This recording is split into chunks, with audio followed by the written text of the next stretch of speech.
Like the whole thing would be touching. Okay. Yeah. Does that make sense? Mm-hmm. Yeah. Yeah. So, the other thing in the contact box to review is you can tell the software where you want the crown to make contact with that premolar and that second molar. So can I ask a quick question? Yes. Why did it go to 0 here and then here? On It default? may be from where the software kind of placed the contact at. And so that's what I'm going to review next, is drawing where we want the contact at. So I'm going to go into the bottom portion here, and it says edit mesial, edit distal spot. Oh, okay. I'm going to click on this edit mesial spot, and now we're looking at that tooth in front, okay, the distal of the premolar. This red area is the current placement of where the crown is making contact. It sounds like Dr. C likes his contacts broader. Yeah. So what's great about this is you can customize how you want it, okay, based on what the doctor's needs are. So if you do not like this contact, simply take your mouse, do your normal left click, and it's almost like a little lassoing, okay? You're drawing your own contact.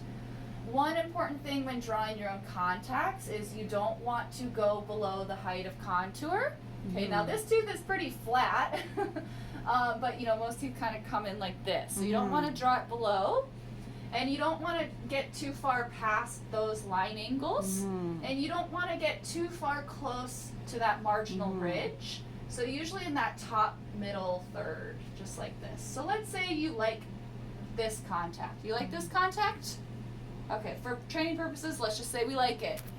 What I'm going to do is tell the software, hey, I acknowledge I'm making this change by pressing this blue check mark. Okay. Okay. And now I'm going to go check out the other side on the distal. And now I'm looking at the molar, that mesial of the second molar. That's a pretty pinpoint contact. If you want to broaden it, you sure can. But the way that this molar is kind of tilted off, if I broaden this contact way out here, I'll show you for training what would happen. So let's just say we really like a contact more like this. I'm going to tell the software, hey, I acknowledge the change by giving a blue check. And now I'm going to tell the software, I want you to apply those changes by pressing fix contacts. Very important. In order to make the change, you have to press fix contacts. And then you'll see that the anatomy of your crown may change some. And then it will try to get 0. Yeah. Yeah. So yep. But look what happened here. But see, Yeah. so back to the PowerPoint, when I said it's important to have smooth surfaces, it's not just your prep.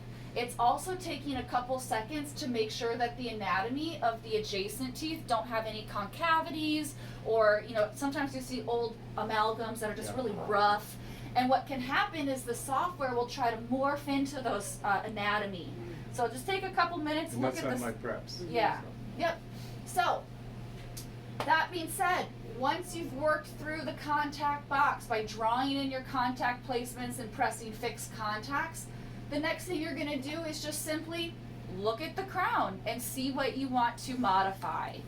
Now, sometimes when, depending on, you know, the position of the other teeth, like in this case, when we broadened it out, it did kind of create that anatomy of that crown where it's not as ideal. So what you would do is be like, well, if I really like that contact placement that I drew, now I just need to maybe smooth out some of these areas. Most of the common things that offices will do is they may adjust cusp tip heights, marginal ridge heights. If they see some of these blue markings, that kind of mimics what you would see on articulating paper, so they may want to lighten those areas. The other thing that offices will look at is kind of the contour of the buccal wall, if they need to bring it in.